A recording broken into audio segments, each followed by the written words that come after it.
Welcome back नाज़रीन। तफ़सीली ख़बरुनि में हिकु भेरो ॿीहर भली कार। नाज़रीन, कराची जे सदर वारे इलाइक़े में पार्किंग प्लाज़ा साम्हूं हिकु पेट्रोल पंप ते बीठल ऑयल टैंकर खे बाहि लॻी वई, जंहिंखां पोइ फायर ब्रिगेड अमले बाहि ते कंट्रोल करे वरितो। उन हवाले सां अपडेट करण लाइ वीडियो लिंक ते मौजूद आहे कराची मां धरती न्यूज़ जो रिपोर्टर इमदाद सुमरा। जी इमदाद, अपडेट कजो।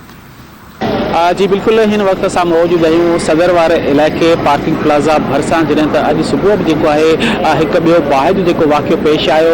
PSO पेट्रोल पंप भरिसां साम्हूं जेको आहे हिकु ऑयल टैंकर खे जेको आहे ओचितो बाहि लॻण सबबि हिते बाहि जेको आहे सो भड़की उठी, जंहिं सबबि बाहि जेको आहे सो वॾे तादाद में जेको आहे भड़की उठी, जंहिं सबबि हिन वक़्तु इहो ॿुधायो पियो वञे त हिन वक़्तु को बि जानी नुक़सान न थी सघियो आहे। असांजो कैमरामैन अव्हांखे शहज़ाद सलीम ॾेखारणु चाहे थो उहे मंदर जंहिं टैंकर खे बाहि लॻी।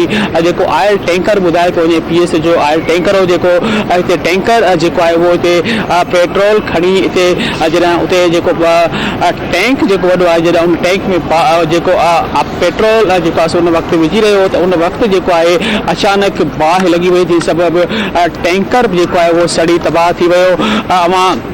स्क्रीन ते ॾिसी रहिया आहियो त उते हीउ जेको टैंकर जेको बीठल आहे उनखे पिणु बाहि लॻण खां पोइ हू जेको आहे सड़ी तबाह थी वियो आहे। असांजी इंतज़ामिया सां पिणु ॻाल्हि ॿोल थी, लेकिन हिन वक़्तु इंतज़ामिया जेका आहे कुझु ॻाल्हाइण खां जेको आहे इनकार करे रहिया आहे, लेकिन हिन वक़्तु बि जेको आहे बाहि ते त कंट्रोल कयो वियो आहे, लेकिन हिन वक़्तु लाॻापियल इंतज़ामिया जेका आहे उहा पिणु हिते मौजूदु आहे।